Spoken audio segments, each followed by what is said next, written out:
মানুষ যখন আল্লাহর ভাষায় কথা বলতে পারে, মানুষ যখন জনগণের ভাষায় কথা বলতে পারে, সেই আন্দোলন সফল হয়। এটা 5ই আগস্টের বিপ্লবের মধ্য দিয়ে প্রমাণ হয়েছে। সুতরাং এখন সেই ইনসাফ কিভাবে প্রতিষ্ঠিত হবে? খালি স্বাধীন হলে ইনসাফ হবে না। আমরা 47-এ একবার স্বাধীন হয়েছি, ঠিক কিনা?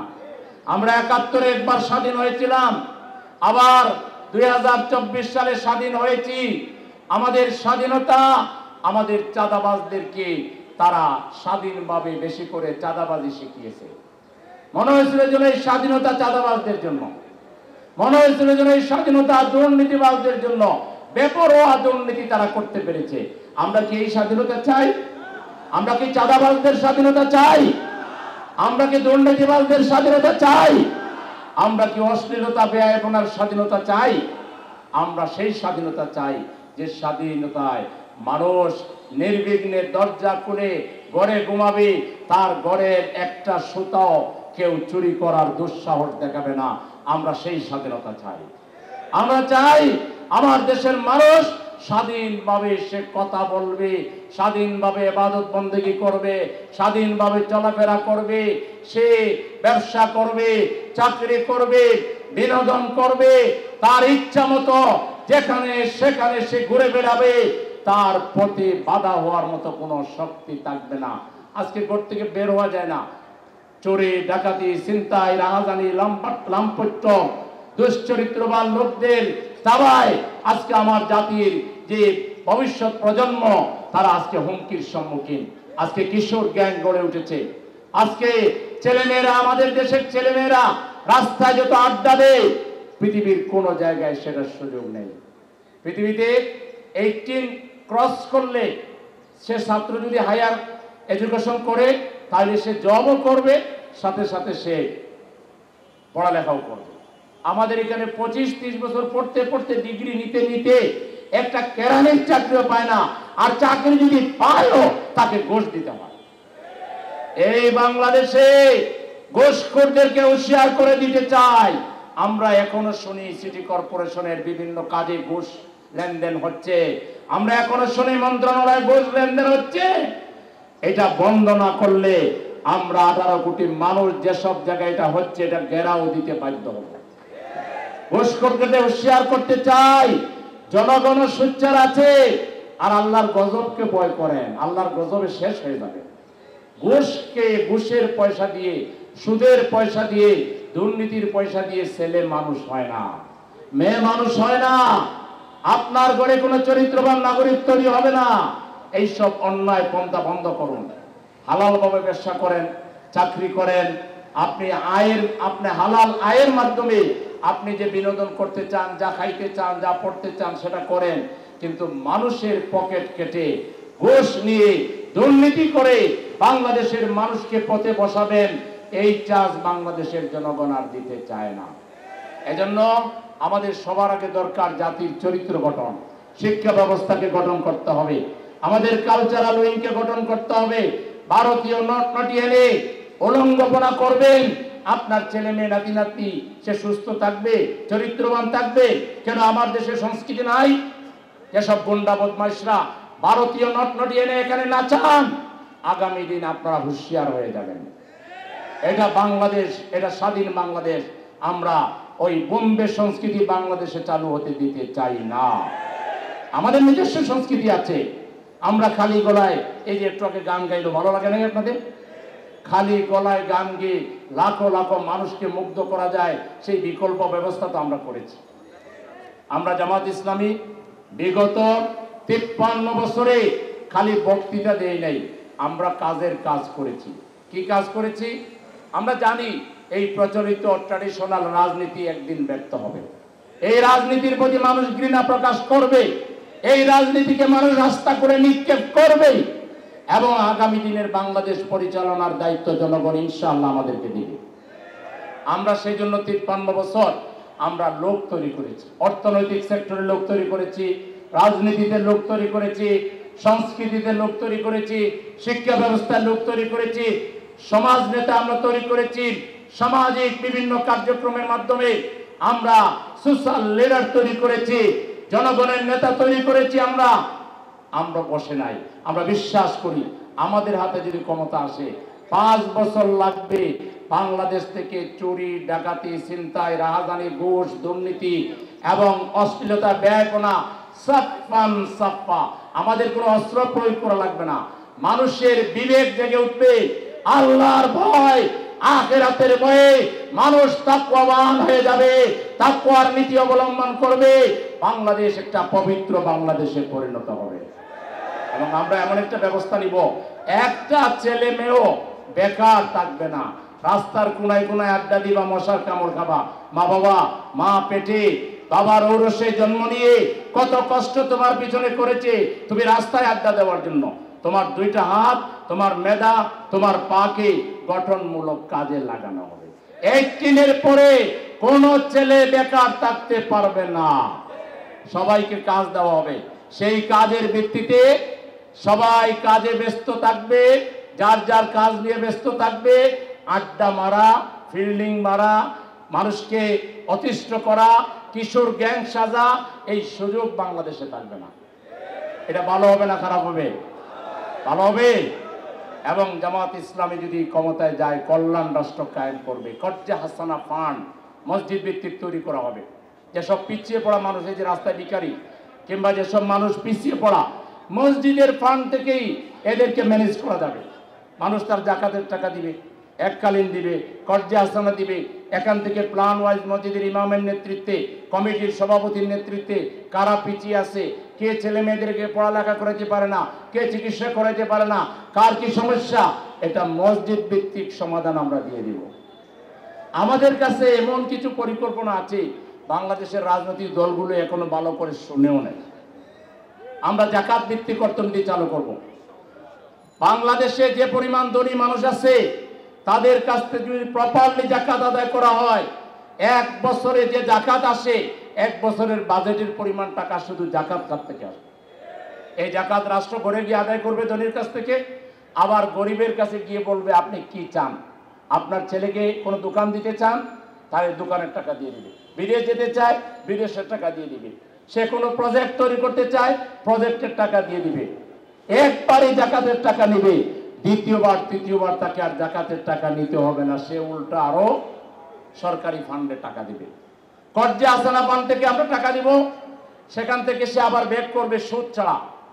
আল্লাহ বলছেন মানজাল্লাযী ইউকরিদুল্লাহ কারজান হাসানান ফায়ুদাইফাহু লাহু।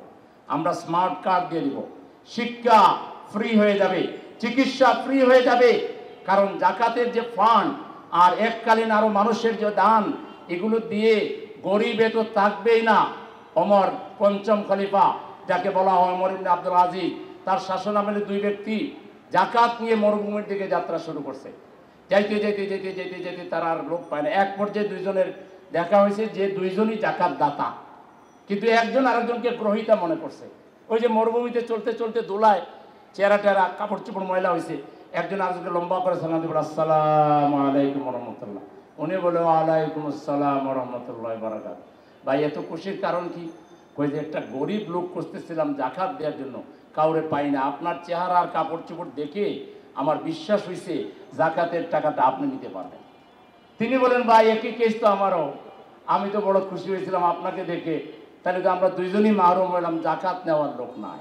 আমরা সেই রাষ্ট্র বাংলাদেশে কায়েম করবো ইনশাআল্লাহ। এই রাষ্ট্র চান আপনারা? কে কে চান দেখি? এই রাষ্ট্র চান কে কে? আলহামদুলিল্লাহ। এই রাষ্ট্র যদি কায়েম করতে হয় ঘরে বসে করা যাবে? এর জন্য আপনাদেরকে এখন থেকে এই রাষ্ট্র প্রতিষ্ঠার জন্য দায়িত্ব নিতে হবে। এর জন্য আপনাদেরকে পরিশ্রমী হইতে হবে। এর জন্য আপনাদেরকে ত্যাগ স্বীকার করতে হবে। এর জন্য আপনাদেরকে মানুষের দ্বারে দ্বারে যেতে হবে, মানুষকে আপন বানাতে হবে, মানুষকে সালাম দিতে হবে, মানুষকে বুকে জড়ায় ধরতে হবে। শিশু থেকে বৃদ্ধ পর্যন্ত প্রত্যেকটা নাগরিকের কাছে 1 বার নয়, 2 বার নয়, 3 বার নয়, অসংখ্যবার যেতে হবে। 2টা কথা বোঝাতে হবে। 53 বছর আমরা ব্যর্থ হয়েছি আল্লাহর আইনের অনুপস্থিতির কারণে। আমরা আল্লাহর আইনের ভিত্তিতে আদল কায়েম করতে চাই, ইনসাফ কায়েম করতে চাই। আর দ্বিতীয় বলবেন, এই বাংলাদেশের প্রধানতম সমস্যা হচ্ছে চোরেরা, ডাকাতেরা জায়গায় জায়গায় বসে আছে। তারা আমাদের জাতির সমস্ত সম্ভাবনাকে দুর্নীতির মাধ্যমে তছনছ করে দিচ্ছে। এই ডাকাতদের বিরুদ্ধে, এই চোরদের বিরুদ্ধে, এই দুর্নীতিবাজদের বিরুদ্ধে সৎ মানুষকে আপনাদেরকে সমর্থন দিতে হবে। আমাদের স্লোগান হচ্ছে আল্লাহর আইন চাই, সৎ লোকের। আমি স্লোগান ধরলে সবাই ধরবেন পিছন পর্যন্ত। আল্লাহর আইন চাই। স্লোগান জুড়ে হয় না, একেবারে বঙ্গভবন পর্যন্ত যাইতে হবে। আল্লাহর আইন চাই, আল্লাহর আইন চাই। আগামী দিনে যারা ভোট নিতে আসবেন তাদেরকে বলবেন আপনারা আল্লাহর আইন চান কিনা। আল্লাহর আইন যদি চান ইশতেহারে বলুন। আর সৎ লোক যদি আপনারা সৎ লোকের শাসন দিতে চান, আপনারা আগে সৎ লোক হন। পিছনে যা মাইরা খাইছেন সাংবাদিক সম্মেলন করে এগুলা ঘোষণা দেন, যেটা ফেরত দেবেন। অতীতে যারা চুরি করেছে, ডাকাতি করেছে, খুন করেছে, এদেশের তরুণ যুব সমাজকে অস্ত্র দিয়ে, মদ দিয়ে চরিত্র নষ্ট করেছে, এরা আবার ভোটের বাক্স নিয়া ভোটের সময় সুন্দর টুপি একটা লাগাইয়া আইসাস গরম গরম বক্তব্য দিবে। মানুষ বলে মানুষ তো পুরাতন, টুপিটা নতুন। এই নতুন নতুন টুপি নিয়া আর মানুষের কাছে আইসা ভোট চাইবেন, আর সেই ভোট পাওয়ার দিন না, এই দিন গত হয়ে গেছে। এখন মানুষ বুঝে শুনে ভোট দিবে। এখন মানুষ পরীক্ষিত শক্তিকে পেয়ে গেছে। 53 বছর যেই দলটাকে হাটে ঘাটে মাঠে, স্কুল কলেজ মাদ্রাসা ইউনিভার্সিটিতে অনিতে গণিতে আপনারা দাওয়া করে করে যে দলটাকে শেষ করে দেওয়ার চেষ্টা করেছিলেন, কোরআনের ভাষায় ইউরিদুনা লিইউতফিউ নূরাল্লাহি বিআফওয়াহিহিম আল্লাহু মুতিম্মু নূরিহি ওয়ালাউ কারিহাল কাফিরুন। আপনারা গলা টিপে ফাঁসির দড়িতে আমাদেরকে হত্যা করার চেষ্টা করেছেন। আল্লাহ বলেন, আল্লাহ যাকে ভালোবাসেন, আল্লাহ যাকে বাঁচাতে চান সেই থাকবে, আর আল্লাহ যাকে পছন্দ করেন না সে পালায়া দাদার বাড়িতে যাবে। আমার বড় খুব আল্লামা দেলোয়ার হোসেন সাঈদী রাহিমাহুল্লাহ যা যা মন্তব্য করেছিলেন, বলেন যে বেশি লাফালাফি করবেন না। লাফালাফি যদি করেন এমন পরিস্থিতি হবে ইঁদুরের গর্তেও জায়গা পাবেন না। আমাদের বিচারপতি মানিক সাহেব সিলেট দিয়ে ভারতে যেতে গিয়ে জঙ্গলে ইঁদুরের গর্ত জায়গা পায় না, কলা পাতার উপরে ঘুমাইতে হয়েছে। কথা বললো কিনা? আরেকটা বলেছেন, মৌলবাদী মৌলবাদী বলো, আমরা মূলে দূরে এমন জাকুনি দিব মামার বাড়ি যাইয়া আশ্রয় নিবা। নিছে কিনা? সাইদি সাহেব যা আল্লাহ তার মুখ দিয়ে বলাইছিলেন 100% প্রতিফলিত হয়ে গেছে। এখনো আপনারা লাফালাফি দাবাদাবি করতেছেন, কারণ বাংলাদেশের জনগণ আপনাদের প্রতি উদারতা দেখেছে। আপনারা বলেন নাই 5 লাখ লোক মারা যাবে বিএনপি জামাতের হাতে, বলছিলেন না? 5 জন মারা গেছে। আপনাদের মতো অসভ্য এই দেশের জনগণ না। এই যে আপনারা বেঁচে গেছেন, এটাকে যদি সুযোগ মনে করেন তাহলে কিন্তু বাদাম একটাও মাটিতে পড়বে না। পাশের লাঠি নিয়ে জামাতে ইসলামী এবং বৈষম্য বিরোধী ছাত্ররা যদি আমরা ঘোষণা করি, কোথায় কোথায় আছেন সব আমরা জানি, আর পালাবার রাস্তাও পাবেন না। অতএব বি কেয়ারফুল। একটা বক্তব্য, বিবৃতি এবং কোন উস্কানি এবং কোন প্রকার বিশৃঙ্খলা করার চেষ্টা করলে আপনারা কঠিন পরিণতির সম্মুখীন হবেন। আপনারা বরং তওবা করেন, ইস্তেগফার করেন। যে পরিমাণ লোক খুন করেছেন, আপনাদের এই খুনের জন্য আল্লাহর দরবারে আপনারা কি পরিমাণ শাস্তি পাবেন সেই ভয়ে ভীত হয়ে মাপ চেয়ে আল্লাহর কাছে মাপ চান, জাতির কাছে মাপ চান, ভালো মানুষ হয়ে যান। জামাত ইসলামীতে আসেন, আমরা নামাজ শিখাবো, কোরআন শিখাবো, হাদিস শিখাবো, মাসলা মাসাইল শিখাবো, আমরা তওবার নিয়ম শিখিয়ে দিব। আপনারা হয়তো বা আল্লাহর দরবারে মাপ পেয়ে যাবেন। কিন্তু বাড়াবাড়ি করলে পরিণতি করুণ পরিণতি হবে।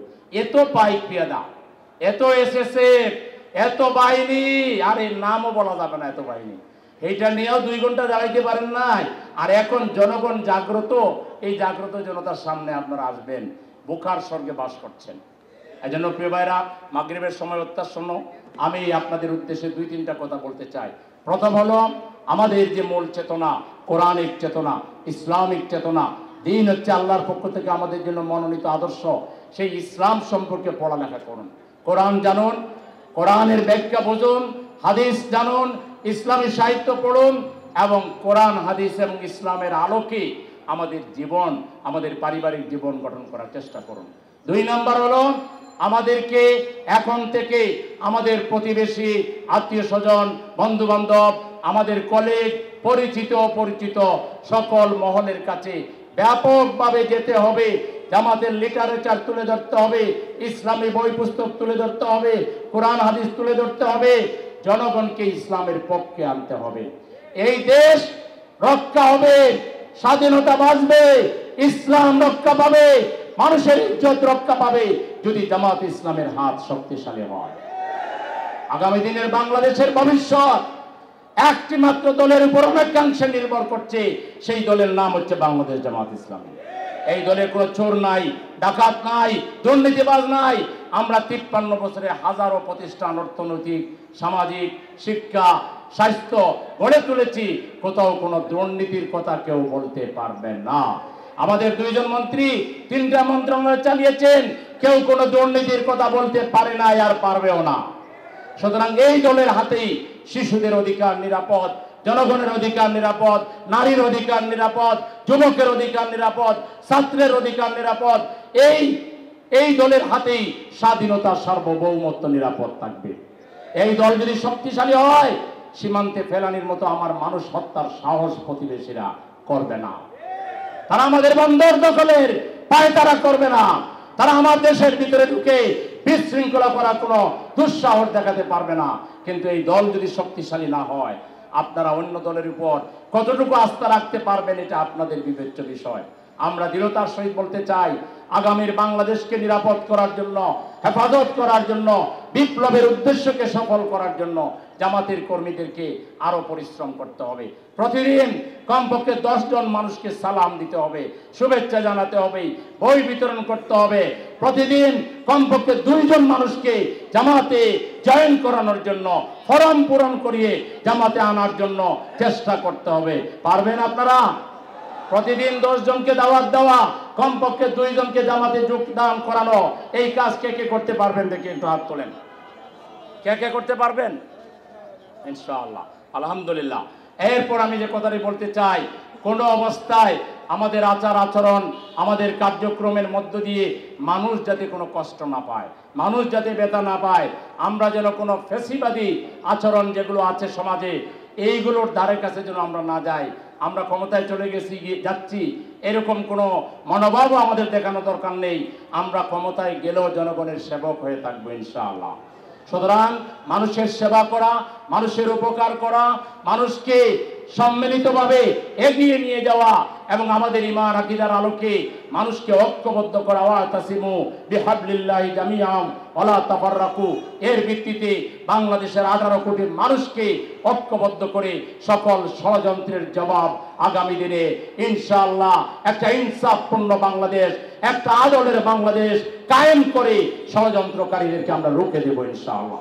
প্রিয় ভাইরা, আমরা অতীতে অনেক স্যাক্রিফাইস করেছি, এখন আমাদের জন্য সেই স্যাক্রিফাইস যাতে একটা আমাদের ঘরে ফসল উঠাতে পারি, তার জন্য সম্মিলিতভাবে সকলকে আরো ভূমিকা রাখার উদাত্ত আহ্বান জানিয়ে আজকের ঐতিহাসিক কর্মী সম্মেলনের সফলতা কামনা করে, এর আয়োজকদেরকে ধন্যবাদ জানিয়ে, আপনাদের সবাইকে শুভেচ্ছা জানিয়ে, এই এলাকাবাসীকে আমার পক্ষ থেকে আন্তরিক শুভেচ্ছা জানিয়ে, ধন্যবাদ জানিয়ে আমার কথা এখানে শেষ করছি। আল্লাহ হাফেজ। বাংলাদেশ জিন্দাবাদ, বাংলাদেশ জামাত ইসলামী জিন্দাবাদ। আসসালামু আলাইকুম ওয়া রাহমাতুল্লাহি ওয়া বারাকাতুহু।